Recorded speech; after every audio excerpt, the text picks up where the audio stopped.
Bonjour, bienvenue à toutes et à tous. Bienvenue à notre deuxième atelier dans le cadre du projet Umoja. Notre deuxième atelier c'est une Bonjour, formation qui monsieur. s'intitule La nouvelle ère de l'entrepreneuriat social. Le projet Umoja, c'est un projet qui vise à appuyer l'entrepreneuriat vert en Afrique à travers une série de webinaires, une série de formations et d'ateliers.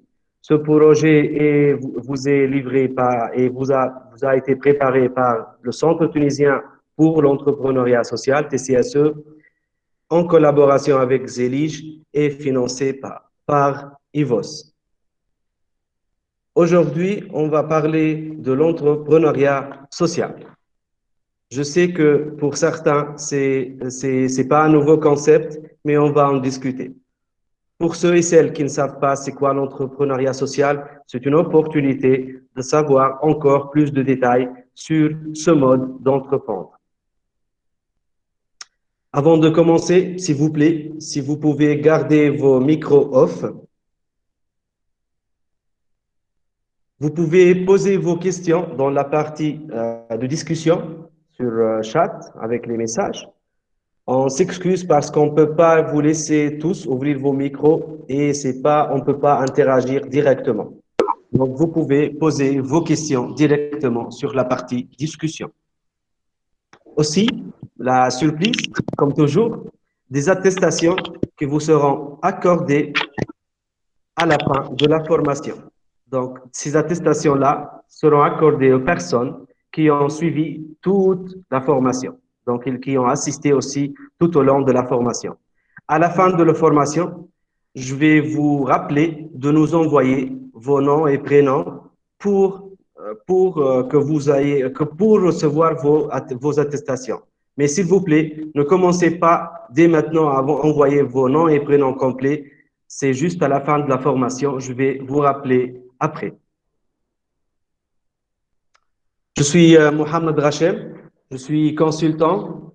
J'accompagne les entreprises sociales. C'est mon métier. J'ai vu plein de projets d'entreprises sociales en Tunisie. Je gère ma petite boîte et je suis programme manager d'un espace de travail partagé. Je suis le modérateur de Umoja, mais aussi votre formateur pour cet atelier d'aujourd'hui. Donc, comment ça va être? Ça va être une simple 1h15 minutes de formation. Après, on ouvrira le débat et j'essaierai de répondre au maximum des questions. Vous pouvez poser les questions dès maintenant, en avançant sur la formation. Toute une équipe qui vont m'envoyer vos questions et j'essaierai de répondre aux questions. Les questions au cours de la formation où je peux répondre directement, je vais le faire. Sinon, juste la partie de questions-réponses, on va vous répondre à toutes vos questions. Donc, je vous souhaite la bienvenue encore une fois et bonne formation. Avant de commencer, juste sur un bout de papier, si vous pouvez citer les principaux problèmes que vous êtes en train de rencontrer actuellement, ou bien les problèmes que vous voyez dans le monde, dans votre pays, dans votre communauté, dans votre secteur, dans votre spécialité. Donc, tous les problèmes que vous voyez qui sont des problèmes pertinents et surtout qui vous touchent. Donc, je vous laisse juste 15 minutes pour juste citer minimum 5 problèmes les plus importants pour vous.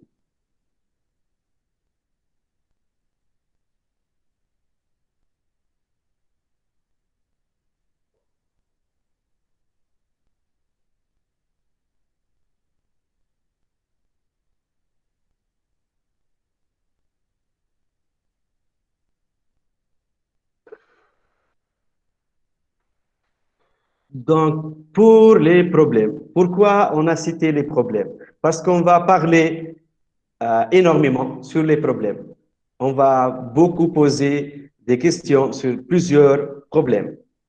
Donc, j'aimerais bien, si vous êtes si vous avez déjà inscrit quelques problématiques, on va revenir vers les problèmes. Donc, en gros, Toyel, commençons notre formation. C'est juste, on va parler de l'entrepreneuriat social. Donc, avant cela, on va juste, s'il vous plaît, garder vos micros éteints. S'il vous plaît, j'entends des bruits. Non, s'il vous plaît. Merci. Donc, le concept de l'entrepreneuriat, c'est quoi l'entrepreneuriat déjà? J'espère que vous êtes des entrepreneurs ou bien des jeunes promoteurs ou bien vous visez à commencer votre activité ou bien vous planifiez à entrer dans l'aventure entrepreneuriale ou bien vous êtes dans des sociétés, vous êtes des collaborateurs, etc. Donc, c'est quoi l'entrepreneuriat? C'est juste une initiative. C'est pas juste, c'est une initiative d'un individu. Pourquoi un individu? Parce que c'est la personne qui fait l'action. Donc, c'est une initiative d'un individu qui assume un risque économique, qui investit des ressources et essaye de mobiliser des ressources et essaye de profiter d'une opportunité dans le marché, une opportunité, un besoin, un marché non satisfait, etc. Donc, il est opportuniste et il travaille sur cette opportunité donnée par le marché pour avoir son activité qui va générer de l'argent. Donc, un entrepreneur, c'est un Superman qui doit avoir plusieurs capacités managériales, il doit être flexible, dynamique, il doit savoir comment gérer, il doit être un peu technique et tout ce qui est activité et il doit communiquer, communiquer, communiquer. Donc, ce monsieur-là, l'entrepreneur, c'est vraiment un travail énorme et c'est une aventure. Donc, est-ce qu'on est des entrepreneurs? Non. Est-ce qu'on le devient? Oui. Ce qui nous intéresse aujourd'hui, on va parler de l'entrepreneuriat social. Donc, comme on a vu l'entrepreneuriat, mais on entend toujours parler de l'entrepreneuriat social. C'est quoi l'entrepreneuriat social? Est-ce que je suis entrepreneur? Est-ce que j'ai une entreprise? Elle n'est pas sociale? Est-ce que j'ai pas d'impact social sur mon environnement? C'est quoi ce notion-là? Donc, on va essayer de mieux comprendre ce notion-là. Dès les années 80, un nouveau mouvement connu sous le nom de entrepreneuriat social, est apparu à l'échelle mondiale. Ces mouvements, c'est par des nouveaux entrepreneurs, des jeunes entrepreneurs, une nouvelle génération d'entrepreneurs intéressés par quoi? Par la résolution des problématiques sociales slash ou environnementales. Ils utilisent des modèles économiques innovants pour résoudre la problématique sociale. Donc, ce mouvement a commencé à croître. Donc, ils veulent transformer le comportement de tous les entrepreneurs dans le monde, toutes les sociétés. Qu'est-ce qu'ils visent? Ils visent le changement. Donc, c'est qui ces messieurs? C'est qui sont ces messieurs? Qui sont ces entrepreneurs sociaux? Est-ce qu'on peut être un entrepreneur social? On va voir ça. J'ai mis quelques définitions et on va attaquer quelques définitions d'entrepreneuriat social. Pourquoi définition au pluriel? Parce qu'il n'existe pas une définition qui est générale pour tout le monde. C'est différent, ça diffère des écoles, ça diffère des origines, ça diffère même des nations. On va voir brièvement ces notions. Moves, par exemple, le mouvement des entrepreneurs sociaux définissent l'entrepreneuriat social comme des entreprises à finalité sociale, sociétale ou environnementale et à lucrativité limitée. Elles cherchent à associer leurs parties prenantes à leur gouvernance. Une autre définition de avise une agence d'ingénieurs pour entreprendre autrement. Ils définissent l'entreprise sociale qui est basée sur trois piliers. La finalité sociale slash ou environnementale, un projet économiquement viable et la lucrativité limitée et une gouvernance démocratique. Les entreprises sociales sont des entreprises dont la finalité sociale, sociétale ou environnementale est centrale. Déjà, on commence à comprendre que le besoin social, la problématique sociale, le problème social, c'est le centre d'une entreprise sociale. Ashoka, l'organisation internationale qui réunit tous les entrepreneurs sociaux, tous les change makers, tous les gens qui ont innovation, qui ont un modèle innovant et qui résolvent une problématique, c'est Ashoka, c'est l'organisation internationale qui s'intéresse à ces gens-là. Ils définissent l'entrepreneur social comme un individu qui met ses qualités entrepreneuriales au service de la résolution d'un problème sociétal à grande échelle. J'espère que l'écriture est lisible et que les données sont devant vous. Quel que soit le domaine, quel que soit le secteur où ce monsieur s'engage, l'entrepreneur social se donne comme critère majeur de réussite l'ampleur de son impact sur la société. Donc, il vise essentiellement à avoir un impact sur la société à travers la résolution d'un problème. Donc, ces définitions tournent autour d'une même chose, tournent autour du problème social ou environnemental, tournent autour de comment je peux changer mon environnement, comment je peux agir sur mon entourage, etc. Pour moi, une définition que j'utilise énormément. Bonsoir, Donc, monsieur. J'ai une question, s'il vous plaît. d'accord, j'accepte. Mais s'il vous plaît, Voilà. si vous pouvez juste inscrire vos questions sur la partie discussion. Mais j'accepte la première question. Yallah, monsieur, vas-y. Comment un entrepreneur peut avoir l'impact sur sa société, s'il vous plaît? D'accord, on va le voir. On va voir ça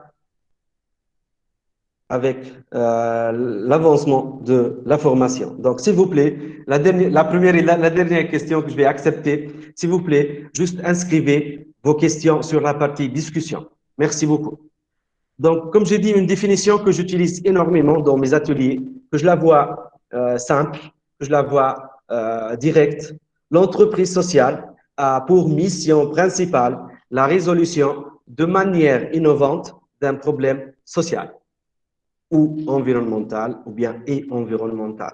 Elle génère des revenus assurant sa survie et sa pérennité. Donc, tous ces mots-clés-là, on va en revenir. Mission principale, c'est la résolution Monsieur, on ne peut d'un problème pas social. voir votre écran en fait. Est-ce que vous êtes en train de voir mon écran? Je pense que oui.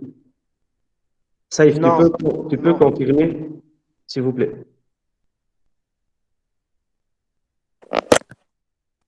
Non, monsieur, on ne peut pas voir votre écran. Non, on ne peut pas voir votre écran.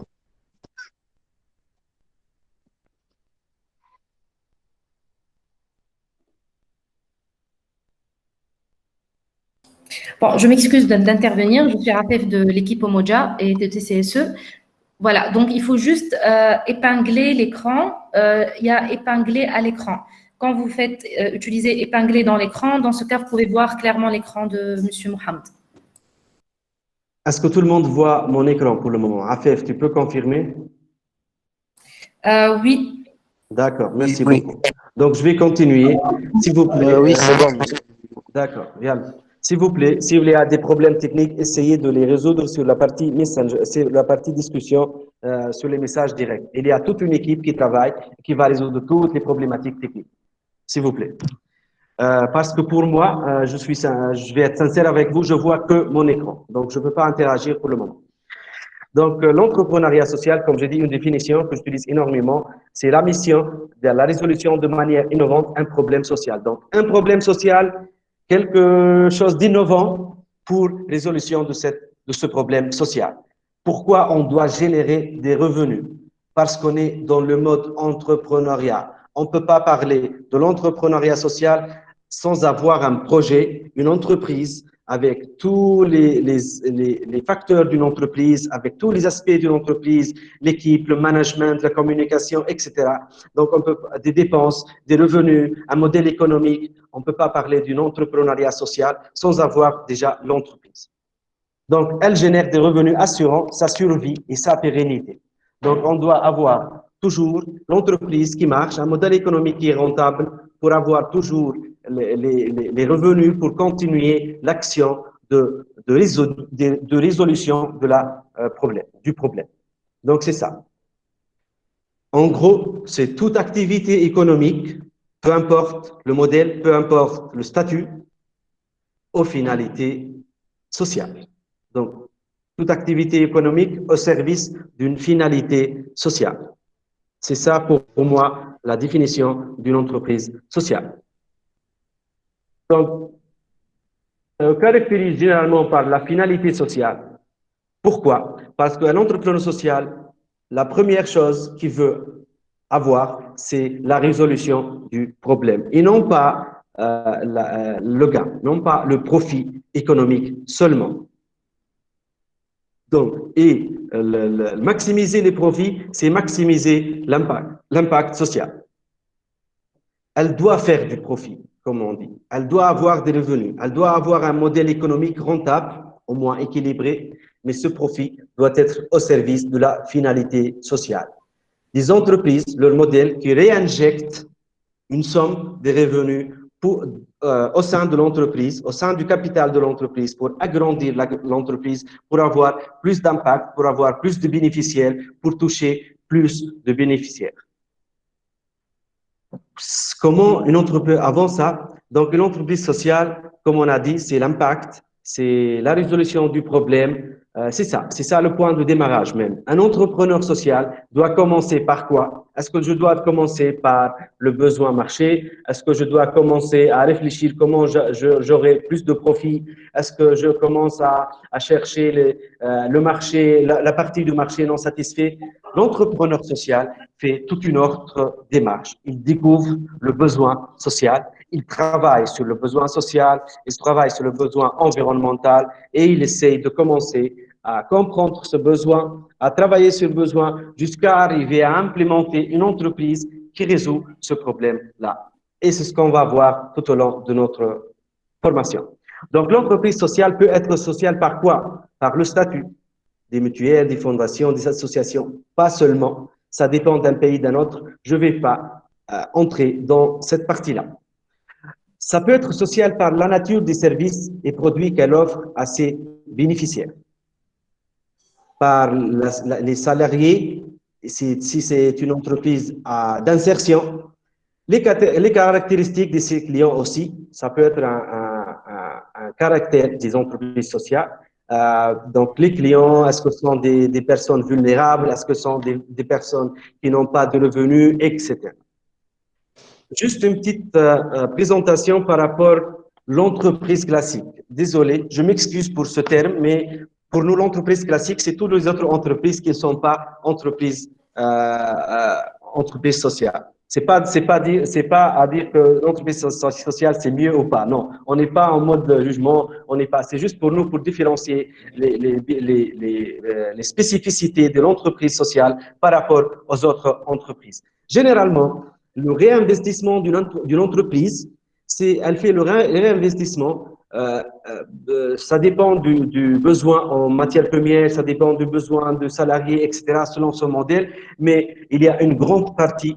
Vous voyez à la fin qu'il y a une grande partie de retrait d'une partie à rémunérer les actionnaires. Donc, si on est deux actionnaires, tous les bénéfices, c'est notre bénéfice à nous, c'est à nous deux, seulement ça.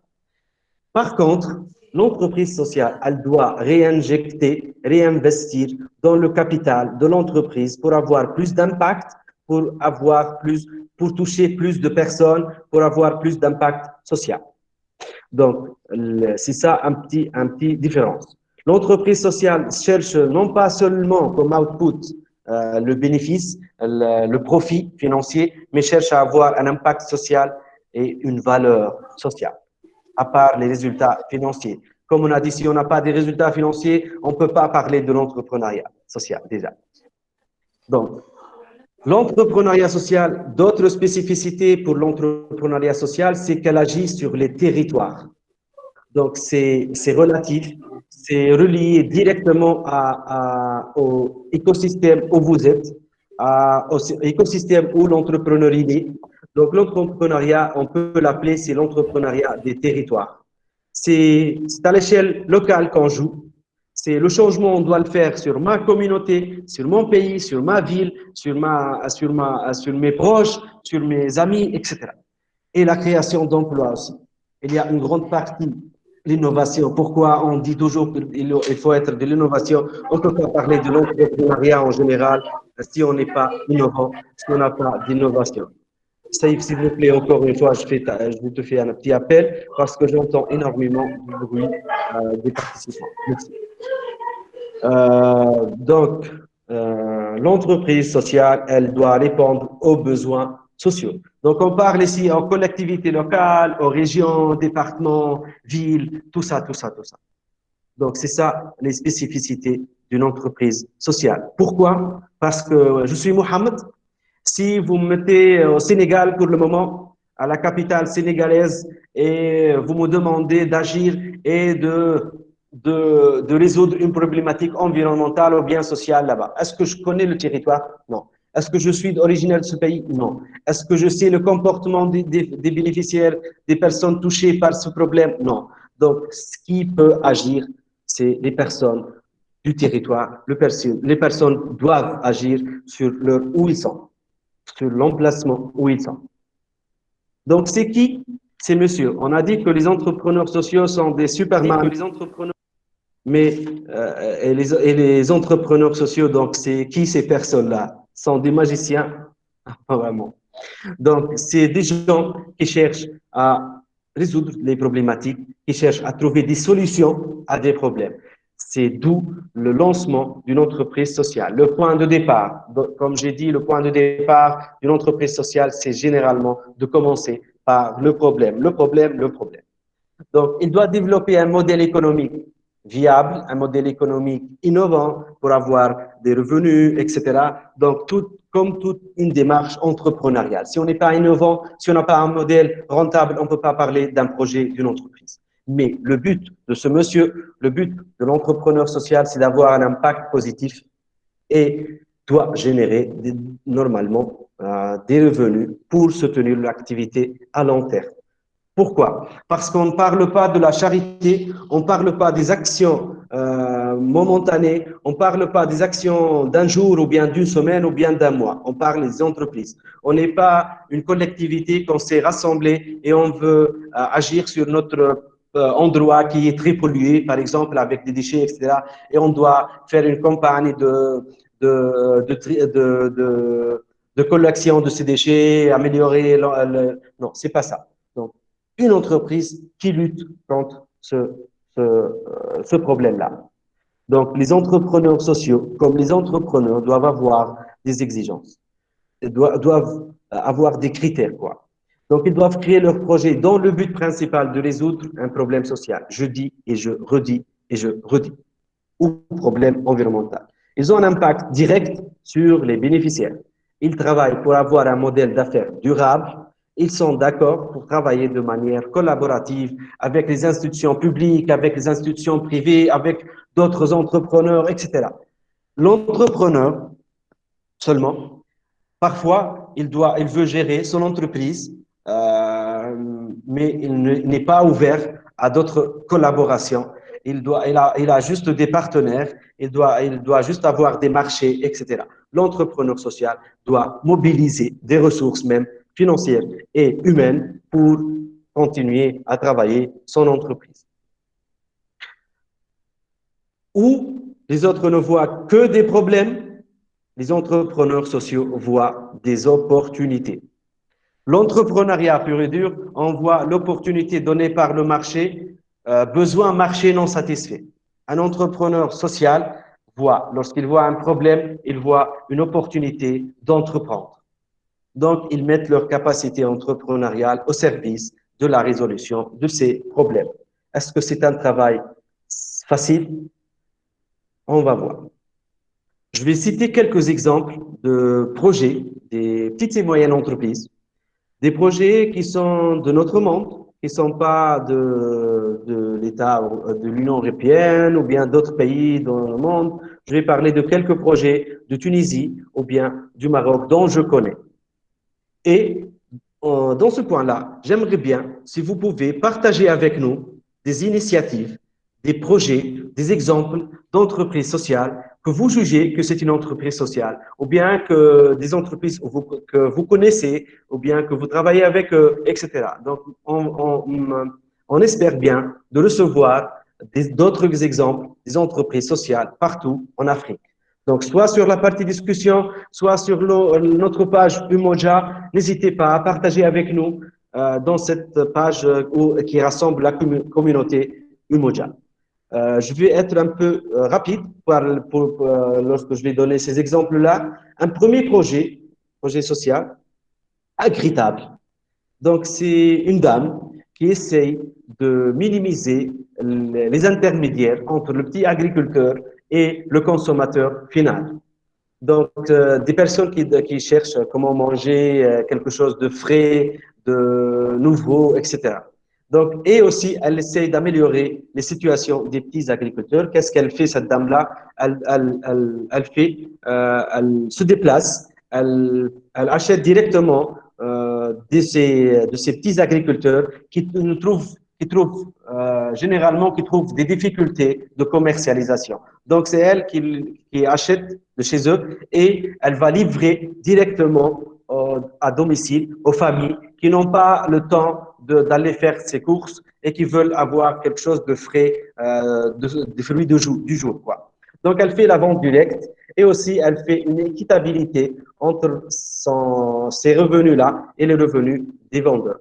Donc, elle fait l'appui financier et technique des petits agriculteurs, tout ce qui est formation, tout ce qui est commercialisation, etc. Donc, elle joue le rôle d'un facilitateur de commercialisation et aussi un consultant et un formateur comment améliorer les produits. Donc, c'est quoi son point fort? C'est qu'elle a les contacts des personnes, elle a les contacts des clients, elle a le contact des bénéficiaires, elle a deux bénéficiaires. Des bénéficiaires, des petits agriculteurs qui trouvent des difficultés pour commercialiser, et les familles, les domiciles, les gens qui veulent manger healthy, qui veulent manger quelque chose de frais du jour et n'ont pas le temps ou bien ne savent pas d'où acheter. Un autre exemple, c'est Sensia. C'est une entreprise sociale à Tunis. C'est pour ne pas mettre qu'il y a toujours des problèmes d'enseignement aux écoles, l'enseignement public, etc.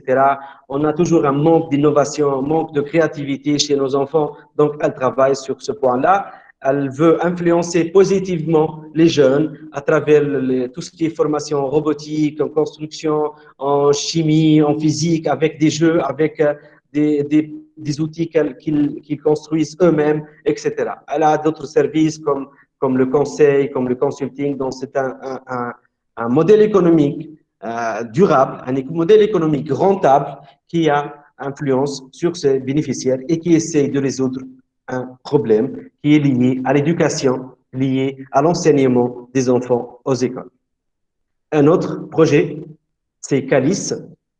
Calice, c'est une entreprise de commercialisation qui fait le lien entre les petits artisans qui trouvent aussi des difficultés de commercialisation avec le monde de décoration, avec les clients qui aimeraient avoir quelque chose de décoration, mais c'est des luxe, la décoration de luxe. Même les prix sont pas les prix accessibles à tout le monde, mais c'est vraiment, elle a un marché de luxe. Donc, qu'est-ce qu'elle veut faire? Elle veut conserver ce patrimoine, de savoir-faire de ces petits artisans qui ne trouvent pas ni liquidité, qui ne trouvent pas des marchés, et elle les appuie à commercialiser encore plus. Même elle trouve des solutions de donner, d'appuyer financièrement les artisans avant même qu'elle reçoive la commande. Donc, un modèle à étudier. Un autre exemple, c'est Swanina, une entreprise sociale qui fait la traçabilité de nos fruits et légumes. Donc, lorsque j'achète un kilo de tomates de chez Swanina, avec ce kilo-là, il y a une fiche qui me dit quand est-ce qu'on a récolté ces tomates-là, est-ce qu'on a utilisé des pesticides, c'est où l'emplacement, c'est qui l'agriculteur, c'est qui le monsieur qui a fait le transport, etc. Donc, la traçabilité de nos produits, qui d'entre nous ne veut pas savoir qu'est-ce qu'on est en train de manger? Elle a une application, une plateforme et elle a même le modèle de livraison. Elle a une compagnie, elle travaille avec des compagnies de livraison pour assurer la livraison de ces produits-là. Un petit autre modèle dans le domaine du numérique, le Sociordi, l'ordinateur solidaire, c'est inspiré d'un projet de France, mais il est en Tunisie.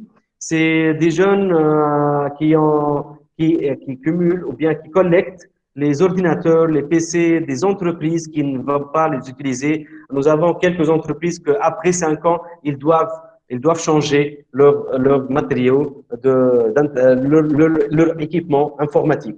Donc, ils collectent ces ordinateurs-là, ils les réparent avec un faible coût et aussi ils les vendent à faible prix. Ils les vendent aux petits-enfants, ils vendent aux familles qui n'ont pas le pouvoir d'achat d'un ordinateur à 1000 dinars ou bien à 500 euros, etc. Donc, à faible coût, à faible prix. Donc, ce modèle-là, ils sont en train d'équiper même des écoles, même des associations, ils sont en train d'équiper des clubs d'enfants, etc. Donc, un modèle qui lutte contre la fracture numérique. Il y a énormément de gens dans plusieurs zones qui n'ont pas accès à l'informatique et qui ne connaissent même pas les bases de l'informatique. Donc, ils luttent contre ça. Ils veulent avoir un impact sur ces bénéficiaires. Donc, un autre projet qui est du Maroc, le Seaskin, qui est une entreprise sociale marocaine qui produit et commercialise des produits de maroquinerie à base du cuir de poisson. Donc, il utilise la chair ou bien la chair de poisson pour la production de des articles comme les sacs à main, comme les portefeuilles, etc. Donc, il utilise ce modèle-là. Un autre projet, Koun, du Maroc, qui est un concept qui s'inscrit dans une démarche d'économie circulaire et d'écologie, alliant développement durable et insertion professionnelle. Donc, ils font le recyclage, le upcycling. Donc, ils utilisent des produits qui sont utilisés déjà. Qui sont utilisés déjà. Et ils veulent sortir ou bien faire produire d'autres produits issus de ces déchets, pour ne pas dire le mot déchets. Donc, des objets utilisés déjà. Et surtout, un grand travail sur la partie insertion professionnelle pour les femmes et les hommes qui travaillent, qui sont bénéficiaires de cette entreprise-là. Donc, un petit questionnaire pour vous, quelques questions. Merci de cocher juste sur vos papiers, sur vos bouts de papier, ces questions-là. Donc, comme on a vu, comme on a discuté, c'est quoi une entreprise sociale déjà? Quelles sont les réponses qui sont correctes? Est-ce qu'une entreprise qui cherche à maximiser son impact social plutôt que son profit, c'est une entreprise sociale? Donc, on est en train de chercher seulement l'impact social, plutôt que plus que le profit. Désolé, c'est pas seulement, c'est maximiser l'impact social plutôt que son profit. Est-ce que c'est vrai ou pas? Oui, c'est vrai, c'est l'entreprise sociale. Est-ce que l'entreprise sociale, pareil pour elle que la responsabilité sociale des entreprises? J'ouvre une petite parenthèse, on parle de la responsabilité sociétale de l'entreprise, ou bien responsabilité sociale des entreprises. Ça dépend des pays, ça dépend de ce qu'on est en train de parler. Donc, la responsabilité sociale des entreprises, c'est autre chose. C'est une entreprise qui a dans n'importe quel secteur, mais elle est responsable dans sa communauté. Elle veut faire quelques actions d'embellissement, d'insertion pour la communauté où elle existe, cette entreprise-là. Mais est-ce que est-ce qu'on est dans le mode entreprise sociale? Pour moi, pour ne pas dire en général, pour moi, non. Parce que cette entreprise a démarré par la recherche du profit, par la recherche d'un modèle économique. Donc, on est installé, à titre d'exemple, une industrie laitière ou bien une industrie de détergents chimiques. Et puis, après 2 ans d'activité, j'ai fait énormément de bénéfices. Donc, je vais aider la rue où je suis installé. Donc, je vais faire les lampes ou bien je vais recruter plus de jeunes de cette région, etc. Mais l'objectif principal, c'était pas la résolution d'un problème. Donc, non. c'est forcément une entreprise sociale, c'est forcément une association avec des bénévoles. Non, on n'est pas seulement les associations. On parle des entrepreneurs sociaux, on parle des entreprises sociales, on parle même des personnes qui font de l'entrepreneuriat social et une seule personne qui gère l'entreprise. Donc, c'est lui, l'entrepreneur social, c'est son entreprise sociale. C'est pas une association. Les associations peuvent avoir des projets d'entreprise sociale, peuvent avoir des projets au sein de leur association. Comme j'ai dit, je ne vais pas entrer en détail dans tout ce qui est statut juridique, forme, etc., parce que c'est différent d'un pays à un autre. Et on est nombreux, on est issus de plusieurs nationalités. Donc, l'entreprise sociale, c'est une entreprise ancrée sur son territoire, comme on a dit. Et l'entreprise dans laquelle on essaye d'innover, oui. Sinon, on ne parle pas d'entrepreneuriat même. Est-ce que l'entreprise sociale, n'importe quelle entreprise qui crée de l'emploi? Non. Donc, c'est pas que de l'emploi. C'est vraiment la résolution d'un problème. J'espère que c'était clair comme définition, quelques exemples. Je sais qu'il y a énormément d'exemples. Même je vais vous donner quelques adresses où vous pouvez surfer sur le net et vous trouverez énormément d'exemples de modèles d'entreprises sociales partout dans le monde. Donc, on va parler maintenant, j'espère que c'était clair pour vous, c'est quoi ce notion, ce concept. On va encore creuser sur les étapes de création, comment on peut commencer une entreprise sociale, d'où commencer déjà. J'ai dit déjà qu'on doit commencer de détecter le problème social ou bien le problème environnemental de mon emplacement, de ma région, de mon pays, de ma collectivité, etc. Et puis, j'essaie d'agir sur ce problème-là. Donc, c'est ça. On ne va pas aborder tout ce qui est partie managériale, implémentation de l'entreprise, études, plans, etc. Non. On va parler juste de la partie de démarrage.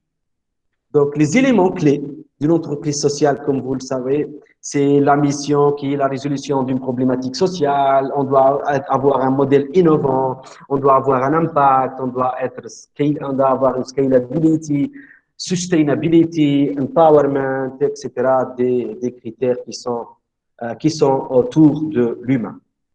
Donc, pour créer une entreprise sociale, il existe deux différentes méthodes, ou bien des sources. Soit j'identifie un problème social et je commence à faire la recherche sur ces besoins-là d'un territoire et je commence à étudier le problème social.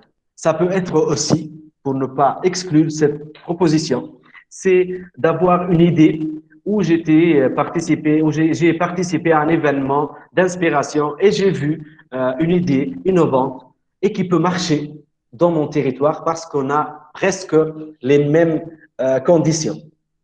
Presque. Donc, soit ça, soit j'identifie mon problème social, environnemental, soit je peux, pourquoi pas, je peux copier ou je peux m'inspirer d'une autre entreprise sociale qui se trouve dans une autre région ou bien dans un autre pays et qui répond aux mêmes critères dont je suis. Donc, le process de création, c'est comme tous les projets, c'est la formation de l'idée, la validation, modélisation du projet et création de l'entreprise, etc. Mais, dès maintenant, je vous ai dit que le parcours d'une entreprise sociale prend énormément de temps sur la partie recherche du problème social, plutôt que les parties managériales.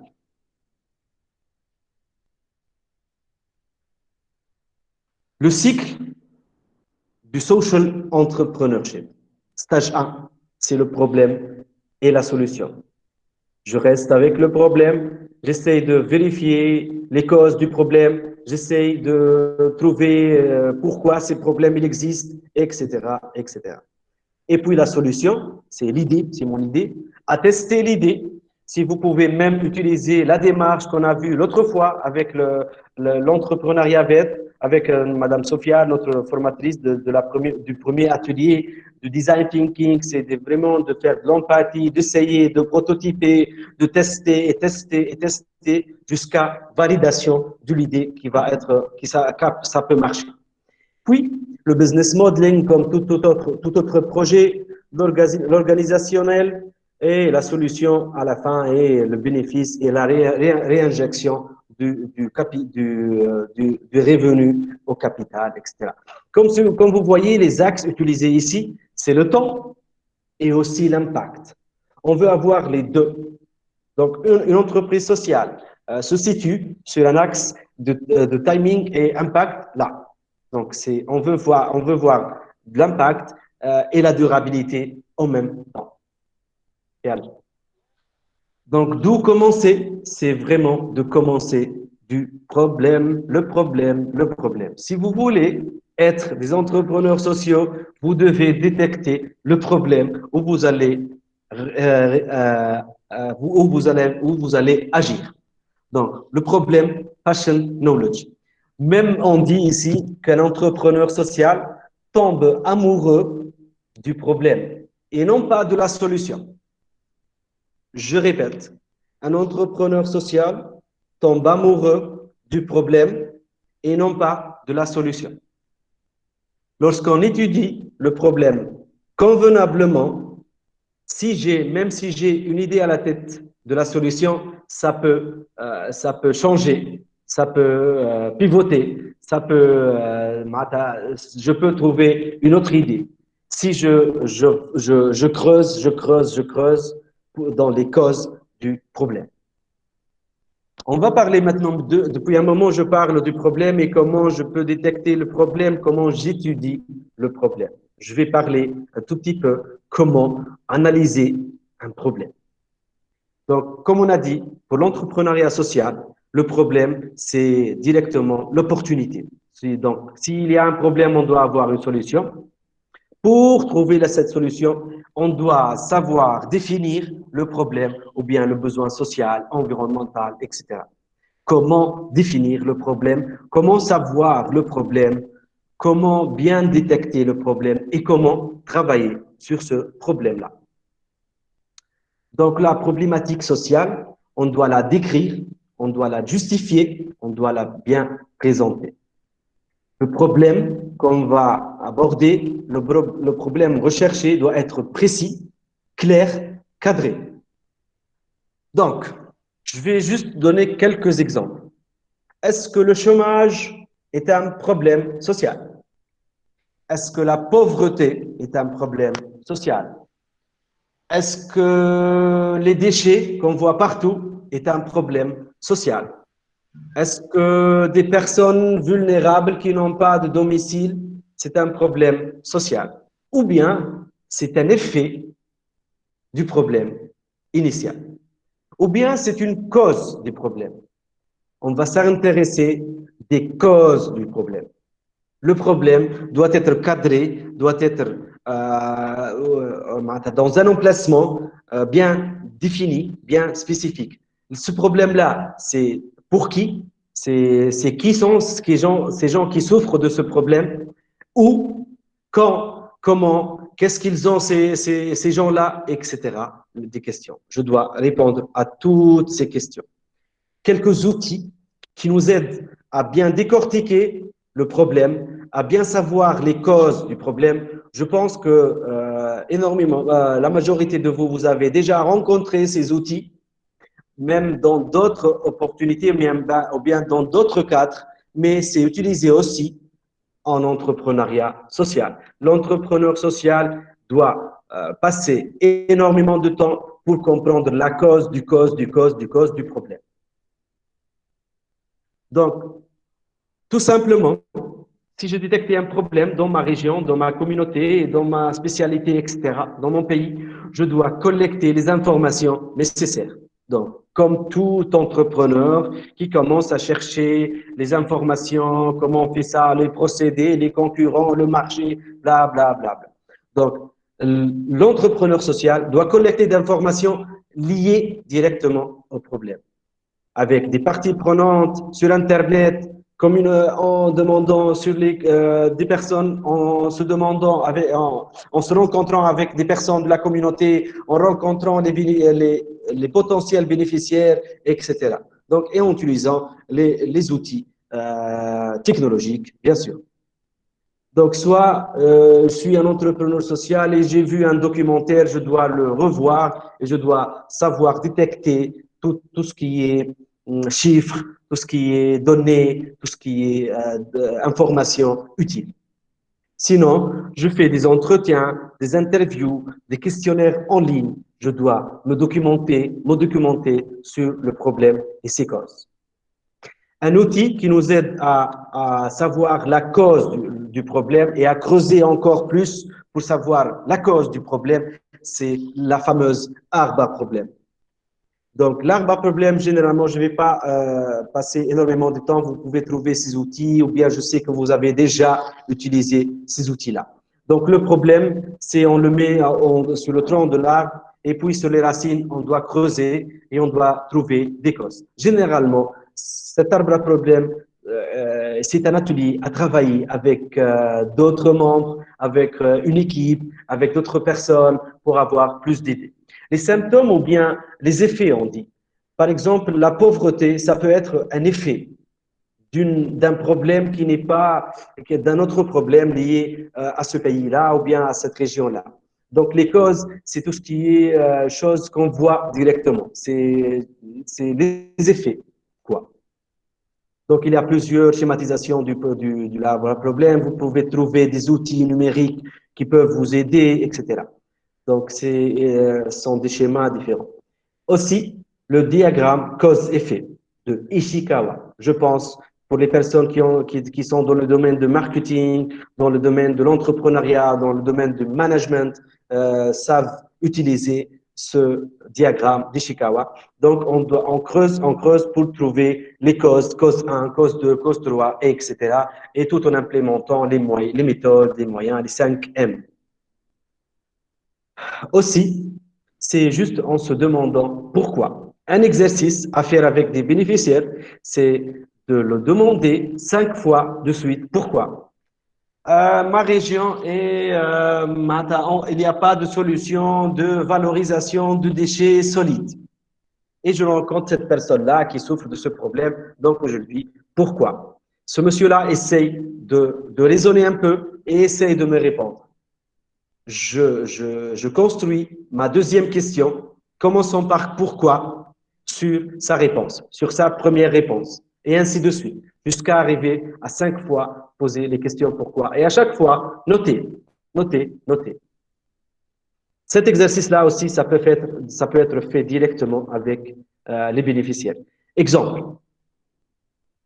L'exemple de déchets, mais l'exemple de personnes avec qui on peut faire nos entretiens, cet exercice de 5 pourquoi, etc. Une entreprise sociale qui a travaillé avec les SDF, les personnes sans domicile fixe, qui sont allés rencontrer ces gens-là, même ils ont passé un bout de temps avec eux, en vivant avec eux les conditions qu'ils vivent, etc.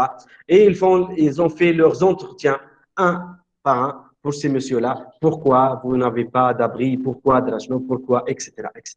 Donc, ils essayent de comprendre, essayent de creuser, comme j'ai dit, pour comprendre encore mieux le problème social.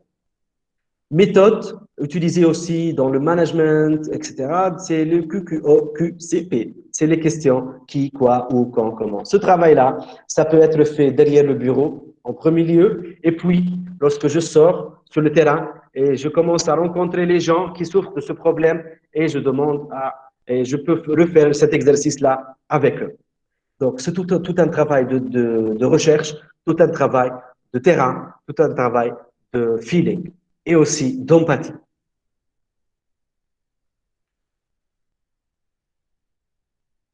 Pourquoi l'entreprise sociale, ou bien on parle d'un ère d'entreprise sociale? Pourquoi on parle d'un nouvel ère de l'entrepreneuriat social? Je pense que il y a tellement de problèmes dans le monde que nous laisse énormément de travail à faire. On a tellement de problèmes à résoudre. Mais est-ce que de mon emplacement, est-ce que je peux tout résoudre? Est-ce que je peux changer le monde en un projet, en un seul projet? Oui, ça peut être, mais je peux changer mon monde à moi. je peux changer mon environnement à moi, je peux changer ma communauté, je peux changer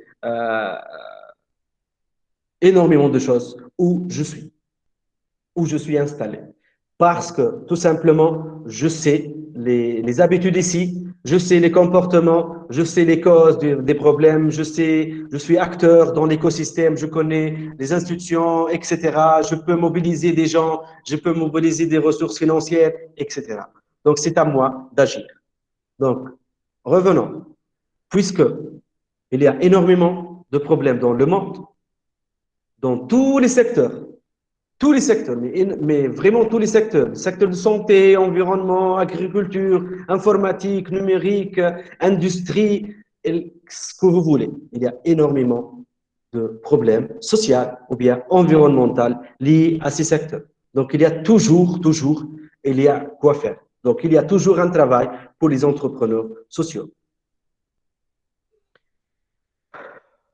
Puisque on lutte contre les exclusions et on veut avoir des emplois et on veut garantir des revenus aux producteurs.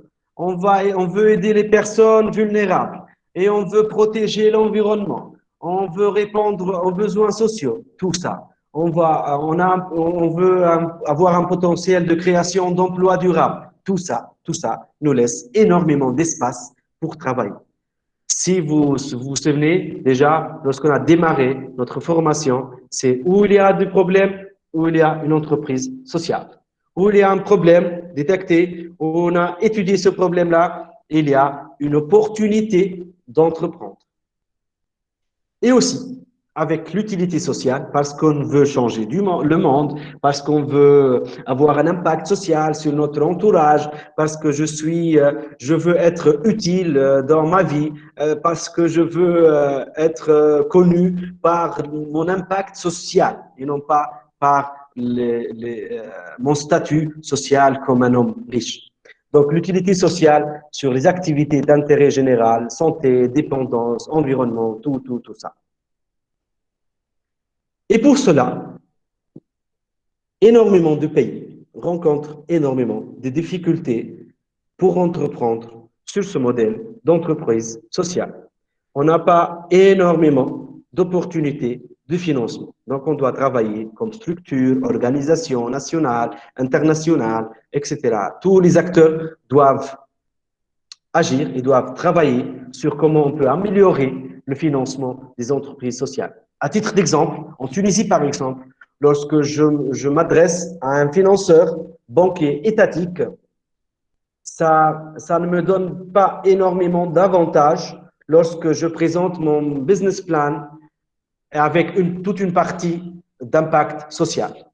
C'est similaire à une autre entreprise qui fait du business pur et dur.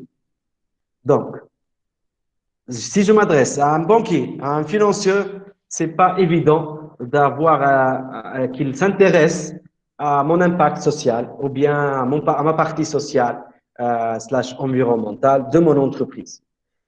Tout ça, ça a commencé à être récapitulé.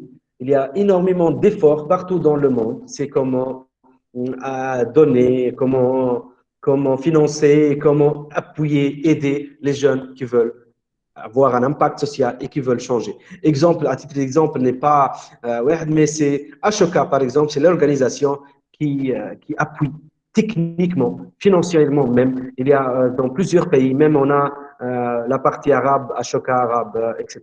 Donc, il y a énormément des structures qui commencent à comprendre qu'il y a énormément de difficultés de financement des entreprises sociales spécifiquement. Donc, ils essayent d'avoir. Et aussi avec le travail qu'on est en train de faire en national, comme vous, j'espère que vous êtes aussi en train de travailler avec des structures, avec des organisations qui essayent de mobiliser des outils, des technicités, d'appui financier, etc., pour les entreprises à impact social. Je connais énormément de pays qu'il y a un environnement réglementaire qui n'aide pas énormément à l'entreprise sociale. Et aussi, il n'y a pas de visibilité énorme. On ne va pas toujours parler de l'entreprise sociale, on voit pas toujours, on voit surtout, on voit, même les success stories qu'on voit toujours à la télé, sur les réseaux, etc. On voit des entrepreneurs qui ont fait le succès. Bravo à eux, merci à eux, mais aussi on veut être, nous aussi, on va être médiatisés plus pour inspirer les gens aussi, pour entreprendre autrement. Donc, comme j'ai dit qu'il y a énormément de défis, donc l'entreprise sociale utilise l'entreprise à la création de richesses pour répondre efficacement à des besoins sociaux, mais la pratique, c'est toujours n'est pas la même. Là, en pratique, il y a énormément de questions à poser. Est-ce que c'est quoi l'effort juridique des entreprises sociales? C'est quoi leur modèle économique? Est-ce que c'est différent d'un modèle économique social, d'un modèle économique d'une entreprise? Est-ce que c'est différent ou pas? Quelle est la taille d'une entreprise sociale? Est-ce que on parle de micro-entreprises? Est-ce qu'on parle des moyennes entreprises? Est-ce qu'on parle des entreprises qui font un chiffre d'affaires des milliards d'euros? Je ne sais pas.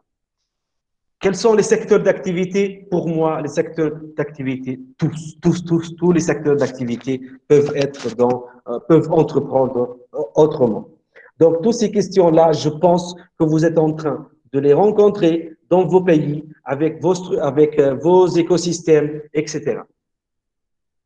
Ce qui rend difficile l'évaluation quantitative.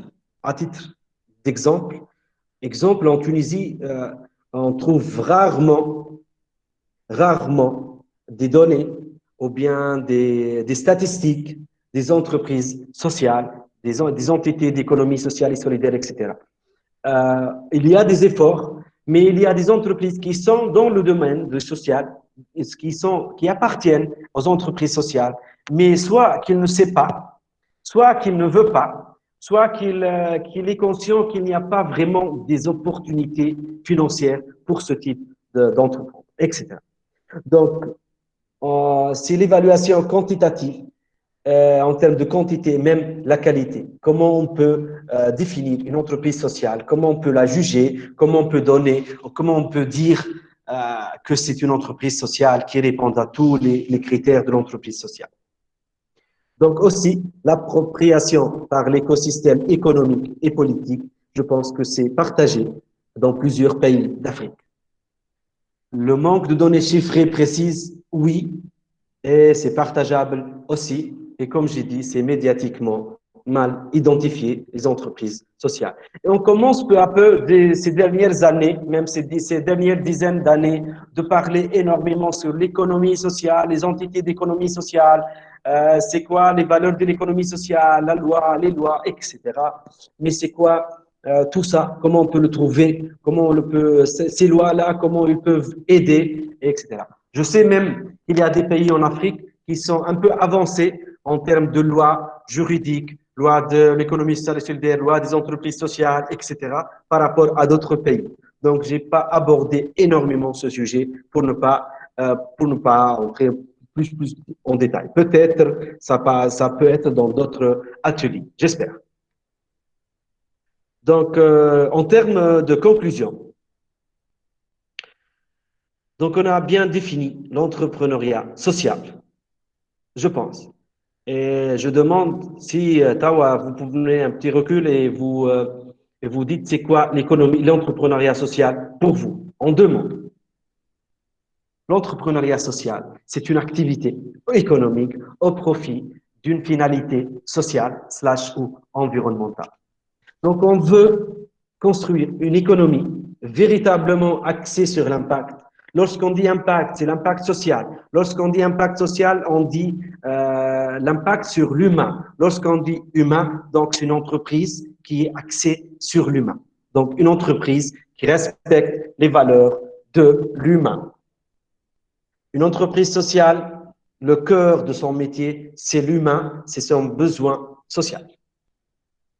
Aussi, chacun de nous, je pense, qui peut faire partie de ce mode d'entreprendre. Nous devons simplement essayer, nous devons simplement bien détecter le problème. Se concentrer sur un problème de société qui nous tient à cœur. Si vous me dites, Mohamed Yallah, vas-y, travaille sur un problème lié au domaine de santé dans une région en Algérie. Je peux rien faire. Je ne suis pas spécialiste de ce secteur. Je suis pas je connais pas les causes, je connais pas les problèmes, etc. Je connais pas le monde là-bas, etc.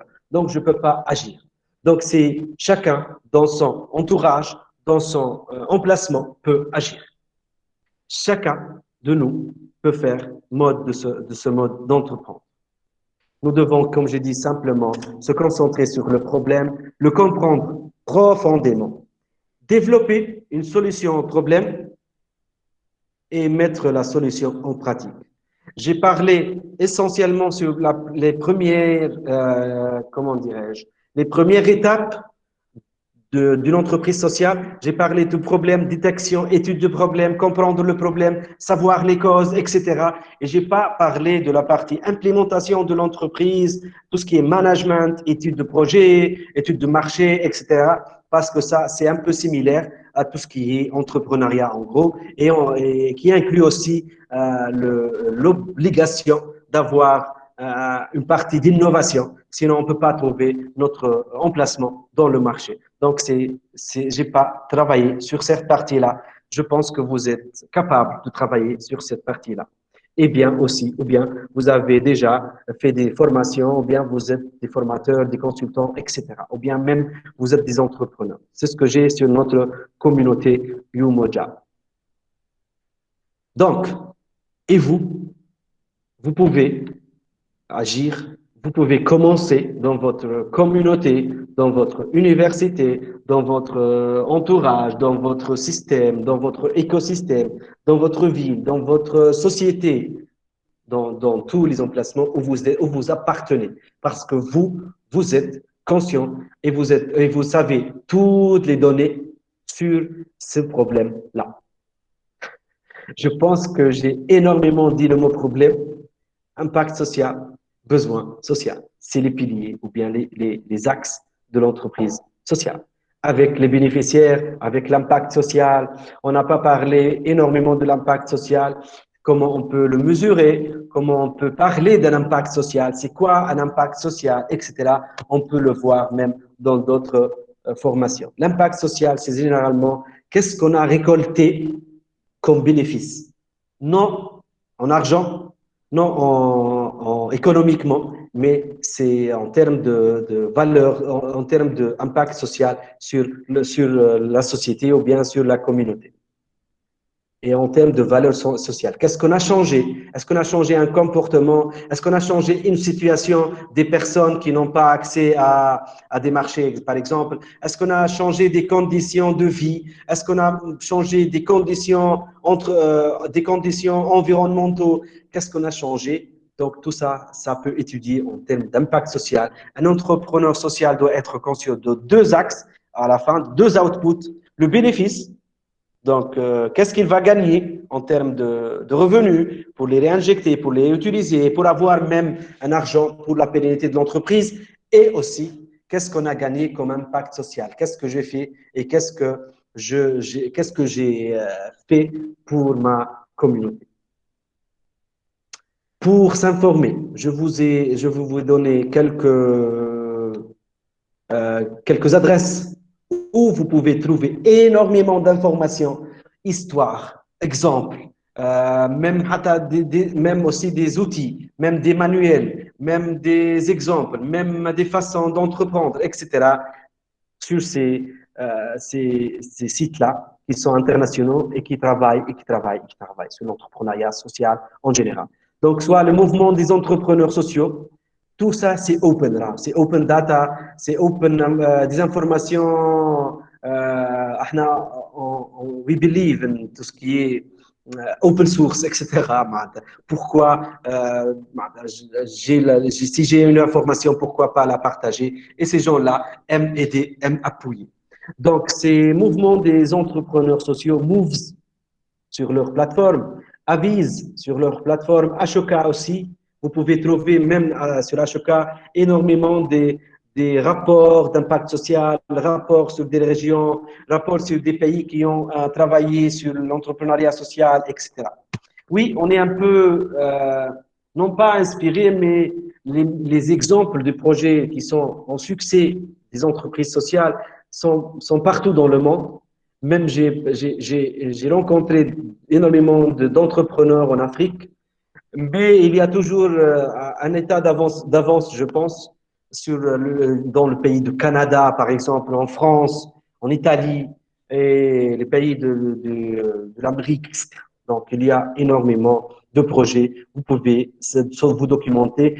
Exemple, la plateforme Chamingo FR donne des exemples, chamingo.com plutôt, qui donne des exemples d'entrepreneurs qui veulent changer quelque chose, qui veulent agir sur leur communauté. Donc, c'est ça, en gros, ce qu'on a voulu ce qu'on a voulu partager avec vous. J'espère que les concepts étaient clairs. J'espère que l'écriture et la présentation étaient claires pour vous. C'est juste après 5 minutes, on va ouvrir la partie questions-réponses. Juste, il faut, oui, ok, il me donne le signal. Oui, il me donne le signal qu'on peut commencer la partie questions-réponses. Je pense que si vous avez des questions, vous avez envoyé vos questions sur la partie discussion. J'essaierai maintenant de collecter ces questions de la part de l'équipe organisatrice et je vais essayer de répondre aux questions. Donc, Afif, s'il te plaît, tu peux commencer à m'envoyer la première question. Ok. D'accord. Donc, Ena, je vais te poser directement la question. D'accord. Donc, il y a une personne en fait, qui demande que tu es d'où, donc Mohamed est de la Tunisie. Mais sinon, attendez, alors, sinon, la question est, Ikram, elle a proposé quelle procédure suivre pour faire ce projet. Et si c'est un projet social, est-ce qu'on peut avoir un financement de l'État? Je ne sais pas si Ikram, elle parle de la Tunisie ou du Maroc. On peut donner les deux, Tunisie, si tu as une idée sur le Maroc, Mohamed, ou bien Saïf, s'il a une idée. Donc, la question, c'est autour des agences ou bien des organisations qui financent des entreprises sociales, c'est ça? Est-ce qu'on peut avoir quelle procédure suivre pour faire un projet social peut-être? Et si c'est un projet social, est-ce qu'on peut avoir un financement de l'État? D'accord. Donc, je vais répondre juste sur la partie Tunisie, dont je suis actif. Je connais l'écosystème en Tunisie et j'espère que c'est similaire dans votre pays. Sinon, on peut demander du Zélige s'ils connaissent, s'ils peuvent répondre sur la partie Maroc. Pour Tunisie, par exemple, c'est les étapes pour commencer, c'est les process. Donc, comment on peut commencer? C'est comme on a dit tout au long de la formation, c'est de commencer, de détecter le problème, de soigner le problème, d'étudier le problème, de savoir les causes, etc. et d'avoir une étude complète, comme une étude d'entrepreneuriat, une étude entrepreneuriale, quoi. Pour les financements, comme j'ai mentionné un exemple à partir des financeurs étatiques, il n'y a pas directement un accès au financement de l'État. Généralement, ce qui se passe ici, c'est les ONG, les associations, les organisations à but non lucratif qui travaillent sur des projets internationaux et qui ont des programmes de financement aux entreprises sociales. Par exemple, je travaille avec un projet de coopération qui finance des entrepreneurs sociaux qui s'appelait MEDAP, qui est un projet international, etc., des opportunités. Juste un rappel, un petit rappel, c'est commencer, s'il vous plaît, à nous envoyer vos noms et prénoms pour tout ce qui est attestation. Donc, Saïf, c'est maintenant qu'ils doivent commencer à envoyer leurs noms et prénoms. Non, pas encore. Non, pas encore. Jusqu'à la fin de la session questions-réponses, on vous demandera d'envoyer vos noms et prénoms, Inch'Allah. D'accord, merci Saïf. Merci. Merci à vous. Afif, la deuxième question. J'ai reçu quels sont les dispositifs d'accompagnement existants ou nécessaires en Tunisie? Oui, je vais répondre à cette question-là, mais j'aimerais bien, si vous pouvez, avoir des questions qui sont plus générales et qui touchent la majorité des pays participants dans notre programme Umoja. Par exemple, en Tunisie, on a plusieurs incubateurs, plusieurs espaces de travail partagés, plusieurs associations, plusieurs structures, plusieurs programmes qui appuient les entrepreneurs sociaux. Je peux citer TCSE par exemple, le LABES, le Laboratoire de l'économie sociale et solidaire, COSPE qui est active en Tunisie et appuie énormément les entités d'économie sociale et solidaire et les entreprises sociaux, Shanti, etc. Il y a énormément de projets, énormément de structures. Il faut juste bien chercher, il faut juste les bien et les contacter. Comment? Mohamed, désolé de t'interrompre. Il y a des personnes qui écrivent sur la partie discussion leur nom, prénom. Je vous invite à ne pas écrire vos noms, prénoms pour l'instant. Ils ne seront pas comptabilisés pour l'instant jusqu'à la fin de la session questions-réponses. Et par la suite, Mohamed va vous demander d'écrire votre nom et prénom. Donc, n'envoyez pas vos noms et prénoms pour l'instant. D'accord. C'est juste, c'était un rappel, une idée qui m'est venue à la tête, donc j'ai vu juste ce rappel-là. Donc, on laisse, comme a dit Saïf, la partie, on finira avec la partie questions-réponses, et puis on va, vous allez nous envoyer vos noms, prénoms. Apparemment, à ce que j'ai compris, c'est que vous êtes en train aussi d'envoyer vos questions à la même temps. C'est pour cela. Donc, Rafef, c'est quelle question maintenant? D'accord. Juste un instant. À quoi doit-on s'adresser au Maroc pour la création d'une entreprise sociale? Je pense que c'est M-Size. Oui, je pense, je connais la structure M-Size. Sinon, vous pouvez vous adresser directement à Zilige, qui sont nos partenaires du Maroc. Ils peuvent vous répondre directement par mail ou bien par messagerie, etc. Donc, vous trouverez les organisations qui appuient énormément les entrepreneurs sociaux. D'accord. L'autre, c'est comment inciter les jeunes à être des entrepreneurs sociaux? C'est à travers des sessions de sensibilisation, c'est à travers des sessions d'inspiration, c'est en médiatisant les entrepreneurs sociaux réussis, qui ont un modèle économique réussi et qui ont fait un impact.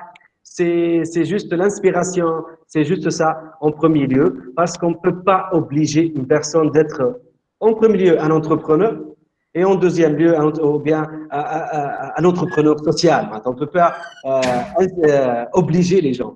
Un entrepreneur social, c'est comme j'ai dit au démarrage de l'atelier, c'est vraiment lorsqu'il veut changer, lorsqu'il sent le problème qu'il touche, lorsqu'il voit les aspects du problème sur des personnes, sur sa communauté, il veut agir.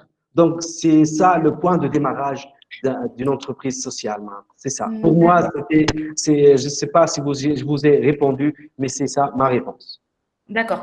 L'autre question de Basma, elle a dit la même question à qui s'adresser au Maroc pour la création d'une entreprise sociale. Il faut voir pour l'entreprise verte, il faut voir Zelige, il y a Inactus Maroc, il y a aussi M-Size.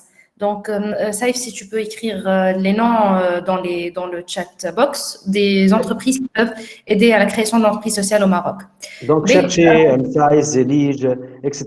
Et n'hésitez pas à demander de l'information, n'hésitez pas à écrire des emails et à envoyer pour savoir. L'information ne nous vient pas. L'information, on la cherche. Ok, donc Ilham, elle a dit, existe-t-il des privilèges en termes de financement de projets communautaires en Tunisie?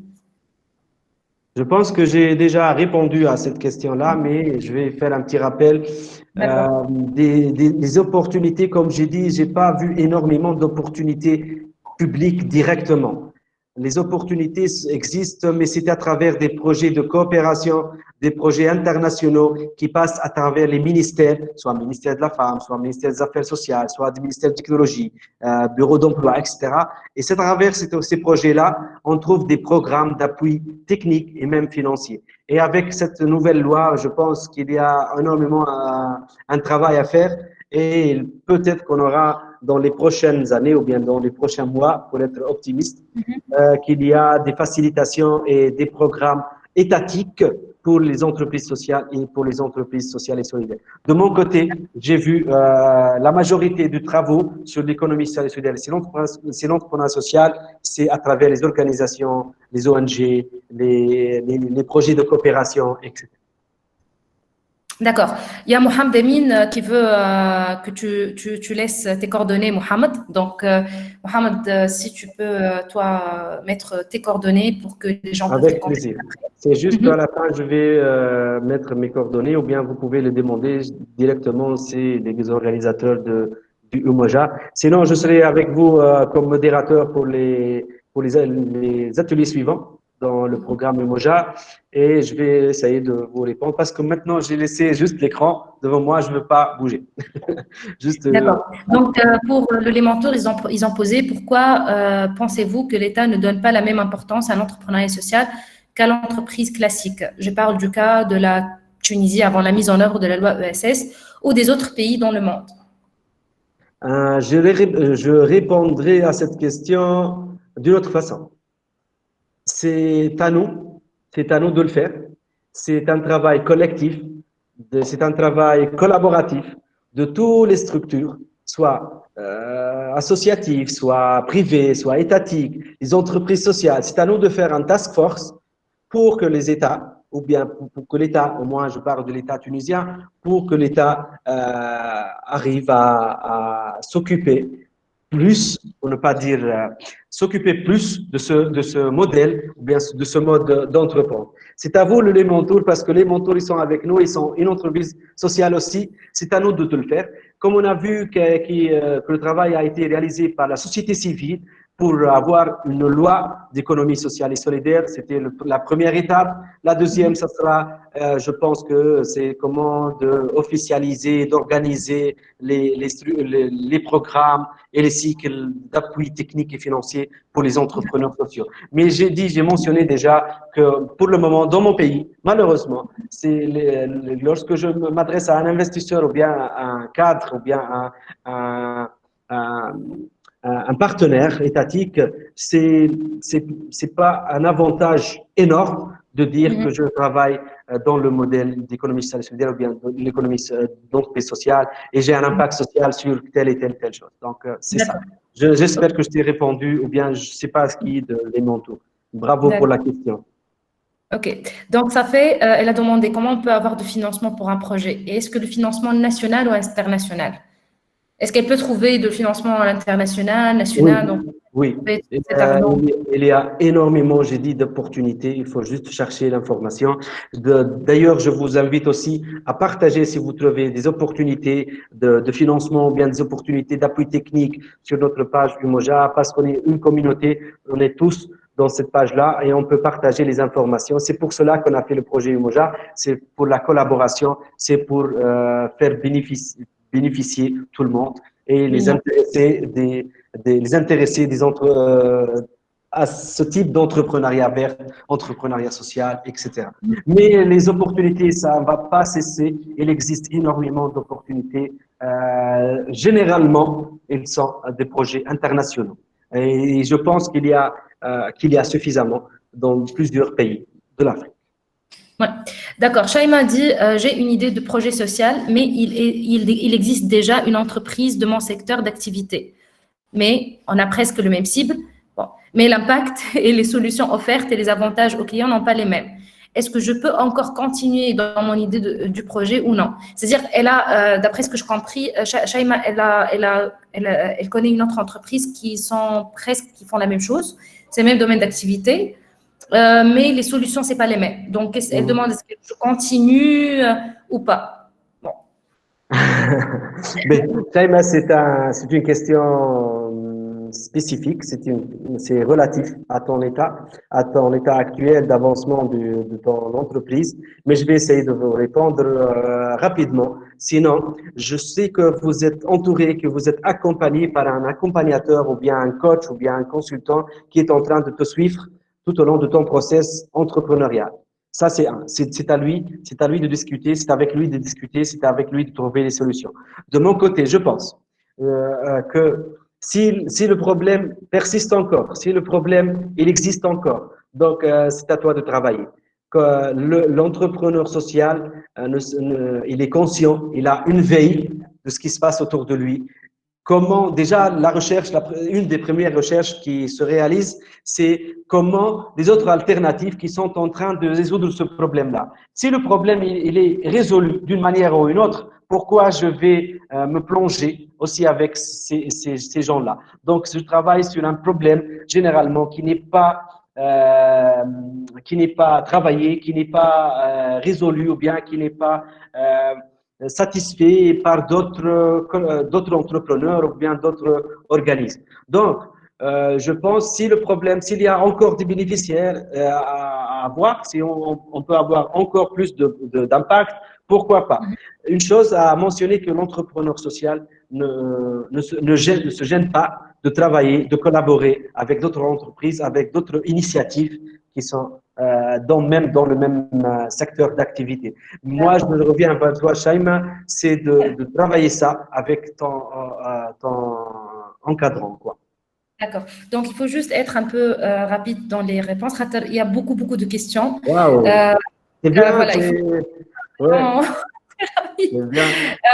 Alors, est-ce qu'on peut créer ce type de formation pour des instituts et surtout ceux qui sont en fin d'année, pour mieux comprendre comment entreprendre à Naples? Je pense elle parle des formations pour les institutions publiques ou privées. Il y a des formations pour ça, en fait. Donc, Mohamed, il peut vous laisser ses coordonnées. Donc, si vous souhaitez faire une formation sur l'entrepreneuriat social à Naples, vous pouvez contacter notre bien, on peut vous donner des adresses, des personnes, des organisations qui font ça. Voilà. Ayman Olteni, comment entreprendre, comment l'entrepreneur social se positionne entre l'entrepreneuriat, c'est-à-dire comment il génère des revenus et être social. Voilà. Comment être social et entre-temps être businessman. Le mot, ça me gêne, mais le mot être social. Être social, c'est quoi exactement? Non, c'est pas ça. C'est la finalité sociale. Donc, l'entrepreneur, comme j'ai dit, doit avoir un modèle économique viable, durable, qui génère de l'argent, qui génère des revenus, tout en gardant un impact social direct sur leurs bénéficiaires. C'est ça. C'est comment trouver cette formule-là. C'est à travailler, c'est à étudier, c'est tout un travail à faire. Comment se positionner? L'entrepreneur, il est tellement fier de l'impact social / environnemental qu'il est en train de faire, plus que tout ce qui est bénéfice et impact économique sur son entreprise et sur lui-même. Donc, c'est ça. Parce que, en revenant, et je rappelle, c'est qu'en revenant, c'est le point de départ de cet entrepreneur-là, c'est entreprendre, mais avant ça, c'est la résolution du problème. Oui, c'est une formule assez délicate. Oui, je confirme. Yallah, Afif. J'étais en train de parler. Quelque chose que je veux bien ajouter, que être entrepreneur social, c'est pas être une association ou être agriculteur ou être dans l'artisanat. Être entrepreneur social peut être aussi dans le domaine technologique, mais tu as un impact social et tu peux générer des revenus et tu peux avoir des c'est l'impact social, c'est l'innovation sociale aussi. Je peux rajouter, Afif, juste pour un point, c'est que les entreprises sociales, pas forcément sont des petites, moyennes ou micro-entreprises ou bien des entreprises qui ne génèrent pas des revenus. Il y a des modèles qui sont en succès. Par exemple, le modèle que je me souviens, je ne l'oublierai jamais, dans une ville en France, un village, que le supermarché est géré par tous les villageois qui ont trouvé un modèle économique pour être rentable et pour résolution des problématiques sociales de tous les villageois qui trouvent que les produits sont assez chers, qu'ils n'ont pas un pouvoir d'achat énorme, etc. Donc, ils ont trouvé, entre eux, le modèle qui les a aidés. Donc, qui sont bénéficiaires? C'est eux les bénéficiaires, c'est eux les entrepreneurs. Of course, qu'il y a un entrepreneur, que le chef, le responsable qui dirige, ou bien le manager, ou bien équipe de management, équipe de communication, etc., et qui sont payés même de l'entreprise. Donc, c'est totalement une société, mais une grande société avec des chiffres d'affaires énormes. Ouais. Mais, alors, une personne qui a dit est-ce qu'on peut avoir un financement étranger en tant que personne physique qui porte une idée d'entreprise sociale? Voilà, donc Si on a répondu. si c'est le cas en Tunisie, oui.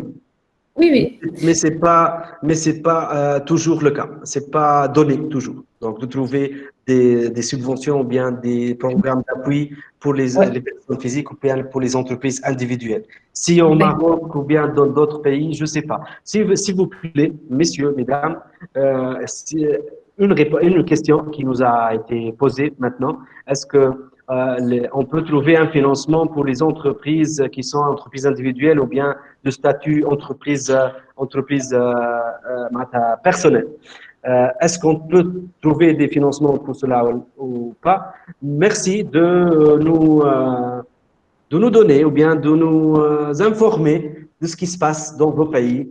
Merci de partager avec nous ces données-là, soit sur la page, soit sur la partie discussion, etc. Et on va noter ça. D'accord. Alors, donc, juste pour accélérer, est-ce que les associations peuvent également entreprendre dans un projet social? TCSE, voilà, donc normalement c'est… Oui, si c'est le cas, ça dépend des pays, ça dépend des règlements des pays. À titre indicatif, il n'est pas en général, c'est en Tunisie, une association peut avoir un projet qui est rentable au sein de l'association, un projet associatif. La seule condition est que les revenus ne sont pas injectés dans les comptes des personnes qui sont dans le bureau exécutif. Mais on peut avoir un staff, une équipe qui travaille, une équipe qui manage l'entreprise au sein d'une association. Donc, un projet porté par l'association, oui, dans le cas de Tunisie. Je le pense aussi au Maroc. Et je ne sais pas pour les autres pays. À vous de discuter entre vous, à vous de vous informer à propos de ça. Mais je pense que la question était sur la Tunisie. Oui. Alors, Basma, à part l'enquête du terrain, quels sont les critères qu'un entrepreneur social doit avoir? Les critères d'un entrepreneur, en gros.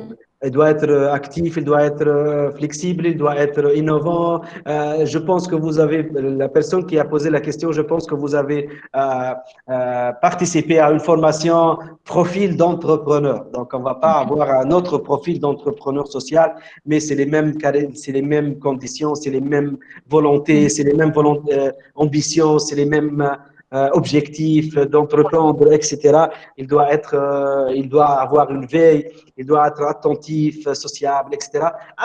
Pour l'entrepreneur social, avec une grande partie de sensibilité ou bien de feeling envers le problème et ce qui cause ce problème-là pour les personnes qui sont affrontées à ce problème-là, parce qu'ils vivent avec eux. Alors, il y a beaucoup de questions qui demandent tout ce qui est coopératif et ce qui est social. Oui, c'est un modèle des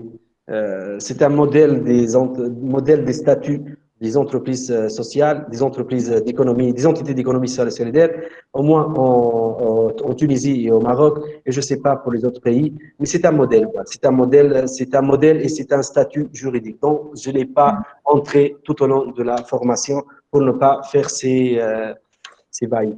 Oui. D'accord. Alors, Rihab, comment réaliser un profit financier en appliquant les valeurs conceptuelles des entreprises ESS? Car à mon avis, la gouvernance interne d'une telle entreprise ne permet pas un profit financier pour l'ESS, Mohamed. Encourageant même pour garantir la durabilité de ces entreprises. Ouais. Les entités d'économie sociale et solidaire se caractérisent par tout ce qui est lucrativité limitée, le modèle de gouvernance, comment on va répartir les bénéfices, et comment on va injecter, sur quel taux, quel pourcentage, etc. Et surtout le modèle de gouvernance, le modèle de prise de décision, etc. Ça, c'est pour les entités d'économie sociale qui sont formés par un ensemble d'individus, un groupe d'individus qui se sont réunis pour lutter contre un problème social ou environnemental à travers une entité d'économie sociale et solidaire. C'est le cas des valeurs d'économie sociale et solidaire. Ce que j'ai mentionné, ce que j'ai parlé tout au long de la formation, c'est de l'entrepreneuriat social. C'est même un individu qui peut être un entrepreneur social en lui-même. C'est son entreprise à lui, c'est son idée à lui, mais il fait mobiliser des ressources humaines, etc., pour travailler avec lui, pour pour avoir les mêmes, pour atteindre les mêmes objectifs, etc. Pas forcément qu'il a une équipe de gouvernance et toutes les personnes ont une décision dans la société en termes d'une voix égale à une personne égale à une voix, sont des valeurs de l'économie sociale et solidaire. Si on aura le temps, on va discuter encore plus sur les entités d'économie sociale et solidaire. Ce qu'on a parlé, c'est plus l'entreprise sociale, c'est l'entreprise à impact, sans entrer en détail de gouvernance, ce qui fait quoi et qui fait quoi. Je n'ai pas trouvé le mot, je m'excuse. Donc, je n'ai pas parlé de l'économie sociale et solidaire tel que modèle. D'accord. C'est quoi le futur de l'entrepreneuriat social selon vous? Selon moi, je bosse sur l'entrepreneuriat social depuis Tawa, depuis il y a 8 ans, même plus. Je pense que ça sera la nouvelle ère de l'entrepreneuriat, déjà, comme notre formation. Puisqu'il y a des problèmes dans le monde, il y a de l'entrepreneuriat social. C'est ma réponse. Puisque on voit à chaque jour, on voit énormément de nouveaux problématiques, de nouveaux problèmes liés à plusieurs secteurs, plusieurs aspects. Le monde lutte et ils ont mis déjà les objectifs de développement durable, comme on a vu l'autre fois. Donc, il y a énormément de travail à faire. Si l'entrepreneuriat social va s'arrêter lorsque vous allez vivre dans un monde où il n'y a aucun problème. Donc, je pense que si on va arriver à ce monde-là, ça va arrêter l'entrepreneuriat social. D'accord. Alors, bon après-midi. Comment mesurer la performance des organisations de l'entrepreneuriat social? Ouais. Pour la performance, c'est toute une autre question. C'est toute une étude, tout un travail à faire. On l'appelle généralement l'impact social, social impact measurement, la mesure de l'impact social. Donc, c'est tout un travail à part, c'est toute une technique, toute une étude, etc. L'entrepreneur social doit être conscient de ça avant de commencer même l'entreprise, la gestion de l'entreprise ou bien l'implémentation sur le terrain de son entreprise. Donc ça, vous pouvez trouver ça dans d'autres formations, vous pouvez trouver essayer de trouver des recherches sur tout ce qui est impact social, mesures d'impact social, etc. Parce que l'entrepreneur social, il a deux tableaux de bord, deux tableaux de bord devant lui, désolé. Donc, un tableau de bord, tout ce qui est finance, tout ce qui est revenu, tout ce qui est économie, et un tableau de bord de mesures d'impact social. Qu'est-ce que j'ai fait pour ma société? Combien de personnes j'ai aidé? Combien de personnes qui sont incluses dans ma société? Comment je peux trouver cet impact social, qu'est-ce qu'il a changé dans la société, etc. Donc, c'est une thématique à part. On peut en parler d'avance dans d'autres occasions, je pense, mais merci pour la question et je t'invite à vous documenter et à vous chercher jusqu'à trouver ce que vous êtes en train de chercher. Alors, bon, il y a une autre question sur l'ESS, mais en Algérie. Quel est le rôle de pôle ESS sur la dynamique de l'entrepreneuriat social et l'impact de son absence dans le cas de l'Algérie?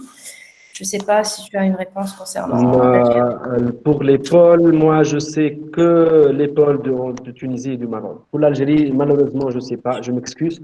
Donc, si je peux me documenter et revenir vers vous par une réponse, sinon, s'il y a quelqu'un ici de l'Algérie, il peut nous aider. Moi, je n'ai pas de réponse à faire. D'accord. Alors, je ne sais pas si on prend d'autres questions. Vraiment, il y a beaucoup de questions, mais je ne sais pas si on va les prendre. Alors, est-ce que le statut SMSA convient avec le projet valorisation des déchets éoisiens? Oui, je sais. Si c'est en Tunisie, c'est oui. Je connais des exemples. Oui.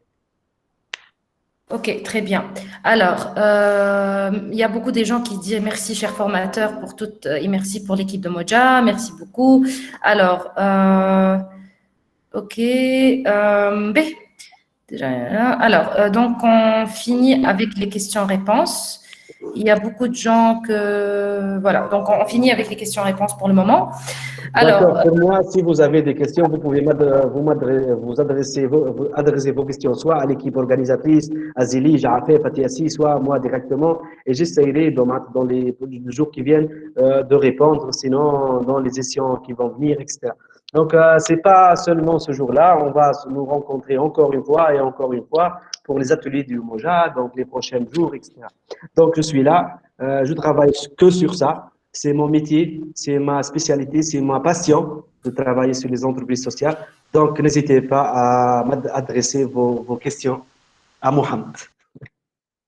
Si je peux aider, je suis là. Donc, on va arrêter avec les questions-réponses. Je pense que c'est le moment, Saïf, si tu peux te confirmer, de nous adresser ou bien d'écrire vos prénoms et noms. Et les personnes qui ont suivi la formation dès le début, ils vont recevoir une notification sur le boîte mail et ils vont recevoir leurs attestations signées par Umoja, par le projet. Donc, c'est ça. Envoyez nom, prénom complet. Et l'équipe, déjà, elle veille sur ils ont leurs indicateurs, ils sont en train de suivre qui a participé dès le début, etc. Donc, bon courage et ça. Donc, Tawas, ce qui me reste, c'est juste un petit rappel pour notre prochaine étape. C'est l'étape, l'atelier numéro 3, le mercredi 7 octobre à 15h, même heure. Donc, notez ça, s'il vous plaît. Et notre thématique sera promouvoir l'emploi durable en Afrique. Et je vous garantis qu'il y a une surprise qui vous attend.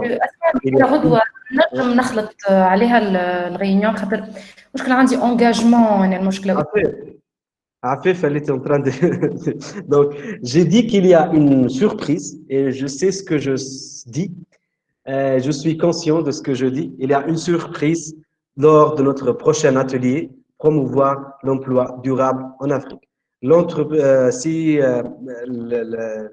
surprise consiste à la personne qui va être le formateur. Donc, je vous laisse attendre notre prochaine étape. Je serai avec vous comme modérateur, bien sûr. L'équipe organisatrice sera là et on essayera de répondre à toutes les questions. Et aussi, une partie lorsque l'appel sera donné sur les pages, je pense, ou bien c'est par email, vous allez vous inscrire sur ce webinaire comme vous avez fait pour cette formation-là. Saïf, si tu peux juste intervenir dans ce point-là pour la prochaine étape, quand est-ce qu'on va avoir le lien d'inscription, etc. Et ils vont trouver la confirmation sur leur boîte mail, etc. Oui, merci beaucoup, Mohamed. Donc, bonjour à tous. Donc, Inch'Allah, pour la prochaine formation, on se donne rendez-vous pour le lancement des inscriptions le vendredi. Comme a dit Mohamed, soyez attentifs. On aura une très belle surprise la semaine prochaine. Et en tout cas, je remercie beaucoup Mohamed d'avoir modéré et animé cette formation avec un contenu. Et merci encore une fois pour vos interactions. Et on vous invite vivement à interagir, à activer l'interaction dans le groupe Umoja, dans la communauté. Et donc, c'est ça, on vous donne rendez-vous, Inch'Allah, pour le lancement des inscriptions le vendredi. Et n'hésitez pas, une fois vous êtes inscrit, c'est-à-dire vers mardi, vous pouvez consulter votre boîte email pour recevoir le lien d'inscription, donc qui peut soit par malheur retomber sur votre spam ou courrier indésirable ou bien sur la partie promotion. Donc, n'hésitez pas à juste taper, chercher Umoja sur la barre de recherche de votre email. Et on se donne rendez-vous la semaine prochaine. Merci. Merci Saïf, merci pour ces détails. Moi aussi, je tiens à vous remercier, vous tous, pour la patience, pour votre interaction, pour les questions, pour votre présence, pour votre collaboration que vous avez enrichi notre formation. Je vous remercie énormément et à la prochaine.